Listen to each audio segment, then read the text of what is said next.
All right, breaking news. This is some top of the line shit. Just came off the printing press. Only happened 96 years ago. 95 actually. The 1930 World Cup, which as I don't know what the title of this video will be, but I was introduced to the concept of the 1930 World Cup by one incredible reason that one of the teams missed it. But I'm going to give you the whole story because in researching that one reason, I found a whole bunch of other weird, crazy shit. And the reason that I love the 1930 World Cup so much is because it is the only time that a nation from outside South America or Europe has ever finished top three at a World Cup. And that nation was, of course, the United States by 1 goal difference. Right, so that's true. Only 3 nations, by the way, outside Europe and South America have ever even made the semifinal of a World Cup. Morocco at the last one, South Korea in 2002, and the U.S. in 1930. So the more that you learn, right, obviously, should that count for the records? Probably not. And as you learn how absurd the 1930 World Cup was, you will realize more and more that none of the super old World Cups should really probably count for the record because let's start with the fact that there were only 41 teams in FIFA at the time that this tournament was played. This comes from an article by These Football Times, written by Brian Benjamin, the only guy you can trust that has 2 first names in his name, right? And this is part of the issue with the record keeping because in those 41 teams that Brian Benjamin mentions in this article, well, England wasn't there. Not only were they not there, they weren't in FIFA. Neither was Scotland, Ireland, Northern Ireland. Ireland was, I believe. Northern Ireland, Wales, and Scotland were also not because they had some disagreement over paying amateur players.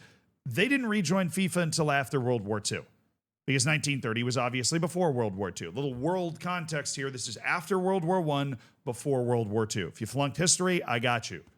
What's up? Right, but there were still kings and shit. This was a very, very different world. Also, travel.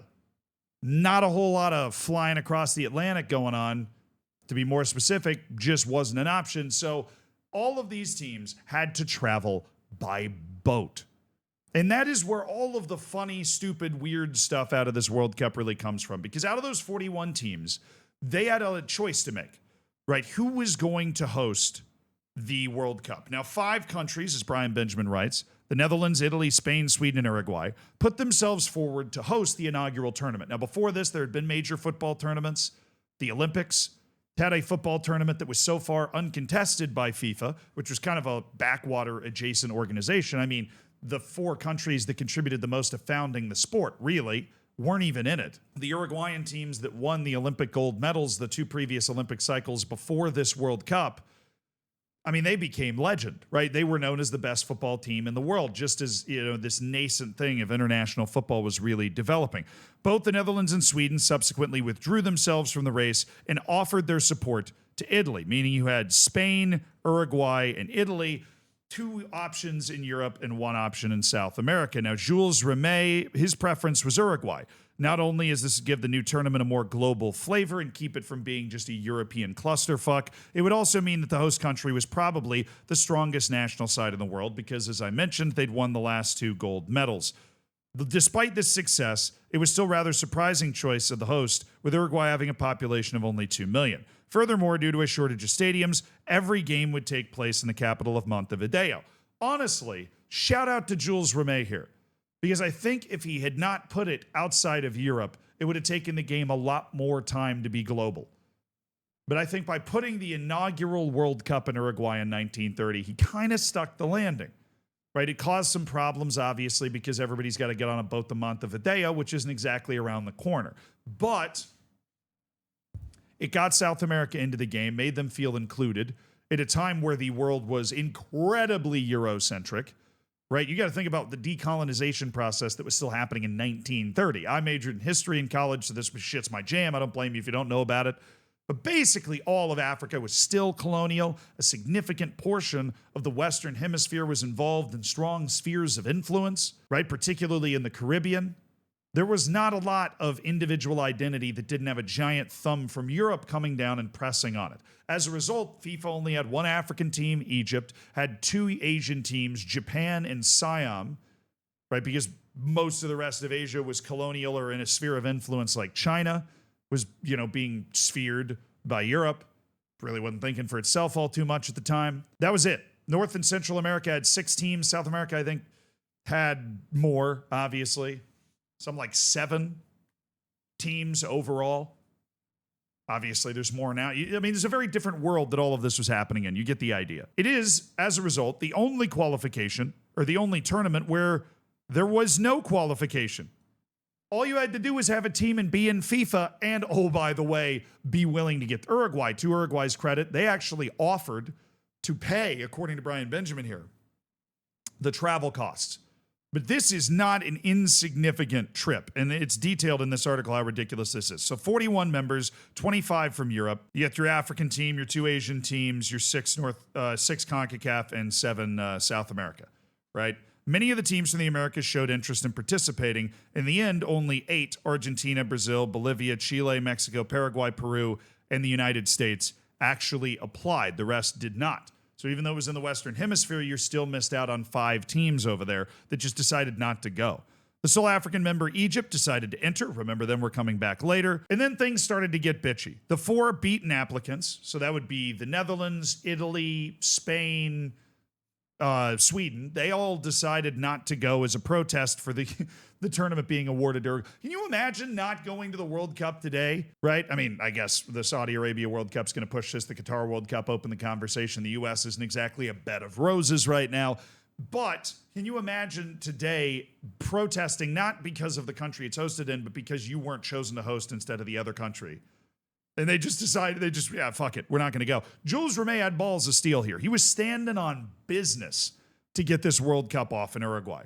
Other countries such as Austria, Czechoslovakia, Germany, and Switzerland were put off by the exhausting 3-week sea voyage. 3 weeks! The tournament's nearly that long. It takes that long to get there. As well as the fact that players would have to be away for up to 3 months. These are not professional footballers. They have jobs and families. This isn't some shit you can just pack it up and you're gone for 3 months, right? Send a letter. Despite the Uruguayan FA offering to pay all travel expenses, they even approached the Football Association, which would be England, to come and play, but that was quickly dismissed. A number of other countries like Belgium, France, and Yugoslavia and Romania were yet undecided, and by the time the entry deadline had been reached, no team from Europe out of the 25 member teams had decided to enter, which is nuts. 0 European, but of course some did play. As a result of no European teams going to the tournament, South America's representatives threatened to withdraw from FIFA in protest. They thought it was a snub that the European teams, the Uruguayan team had gone to Europe to win in the Olympics. They thought this was a snub from the Europeans.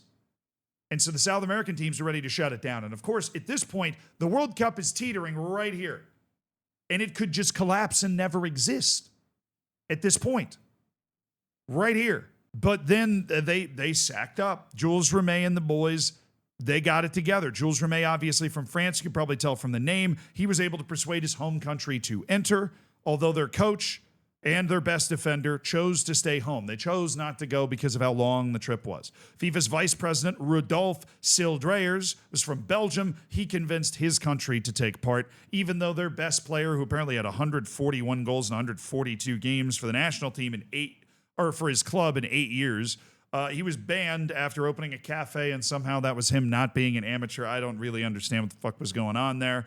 In Romania, shout out to my boy King Carol II. If you play a game called Hearts of Iron, then you know King Carol is the ruler of Romania in 1936. Well, he got power in 1930, and he went, you know what? Fuck it. He wanted his team to go to the World Cup. And so basically, one of his first acts was to send this team through. He also persuaded Yugoslavia to go to the World Cup as well.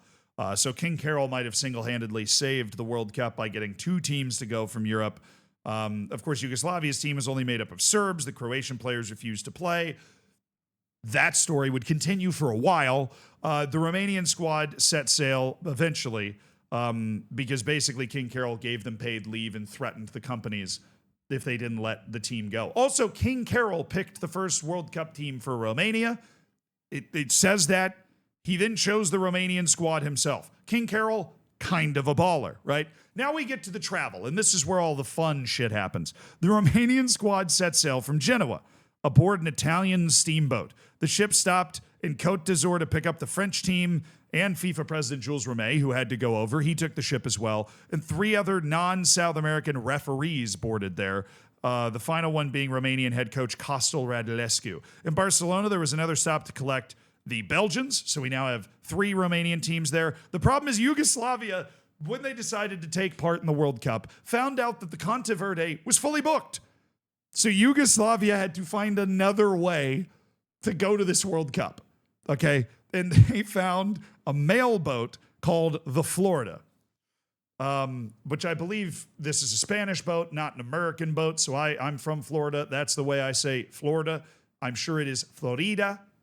If, that's probably how they were pronouncing it in 1930, but they just didn't understand SEC football. You know what I'm saying, brother? Now, Yugoslavia was also supposed to kind of split the cost and be joined by the Egyptian national team. And this is how I ended up here, because when you go to the 1930 World Cup page, right, and you scroll up, you just keep on scrolling, because I scrolled all the way down. Egypt missed their damn ship, dude. They didn't go to the World Cup in 1930 because they didn't get to wherever they were, the Marseille. They didn't get to Marseille in time. Oh, man. Their boat from Africa was slowed down due to a storm in the Mediterranean, and they missed their connecting flight, basically. They missed their connecting boat to get on the Florida to go. That's the only reason there wasn't an African team at the inaugural World Cup. That would have made it 14 teams. They missed the boat. I guess they couldn't hold the mail boat because, let's be honest, the World Cup wasn't that big of a deal. The boat wasn't traveling to take Yugoslavia. It was a mail boat. Yugoslavia just booked passage. It wasn't waiting around for the Egyptians to show up. I imagine they got to Marseille a day late and just went, shit, let's just go, play a friendly against some local team here. So, eventually, by July 4th, all of the boats had arrived. It took them nearly 3 weeks to get there. The World Cup goes off without a hitch. The boys King Carroll picked managed to pick up a win. Oh, I just clicked on the French national team on accident. Sorry, a moment. Right, Group 1 ended up with 4 teams. France, Mexico was actually ass. Argentina won the group. Good for them. Bolivia was at the inaugural World Cup. They lost to Brazil and Yugoslavia, so the Serbs by themselves managed to get into the Final Four. Very simple format. All you got to do is win your group, and then you go to the semifinal. Then there was Uruguay, Romania, and Peru. The Romanians won the first match against Peru, but the problem is Uruguay beat them 4-0 after beating Peru 1-0. No idea how this goal distribution happens. I'm sure King Carroll was upset to learn about this, but of course, as you may know, Uruguay was still the best team in the world at this time. You should know that, or else your listening comprehension needs some work, right? And then there was the United States, Paraguay, and Belgium. Belgium ended up last in the group after getting smoked by the U.S. Hell yeah, baby! Then the first hat trick in World Cup history, which was scored by my dog, American legend Bert Patnaud, to beat Paraguay 3-0. And then Paraguay beat Belgium in what was essentially a consolation game. Now, the mostly sellout crowds in Montevideo to watch this, which is pretty sweet. All right, 18,000 in this stadium, 12,000, which was max capacity at Estadio Centenario. Right, people were really jazzed up. They were really interested in all of this. That brought us to the semifinal, where Argentina and Uruguay gunsmoked the U.S. and Yugoslavia. So the U.S. clearly wasn't up to that level yet. It didn't even score a goal until we were already down 6-0. Yugoslavia actually had the lead before Uruguay just turned it up to 11. Now, how does the U.S. end up in third? Because we had one more on the goal difference than Yugoslavia did. They decided third place based off how well you did in your group. So, eat it, Yugoslavia. U.S. finished third on that. There was no third place game. Still part of the official record for some dumb reason. And then in the final, Argentina jumped out to a 2-1 lead in the first half before Uruguay put 3 by in the second half to win their inaugural World Cup, first of 2, and obviously the first World Cup of all time. But shout out to Guillermo Stabile, who scored 8 goals and won the Golden Boot. My dog. Born in 1905, died in 1966. A 5'6" forward from Buenos Aires. Really, some people say he was Messi before Messi. Yeah, Egypt missed a ship. That's why they didn't end up at the inaugural World Cup. And the whole thing, basically a wild shit show. Fun, though.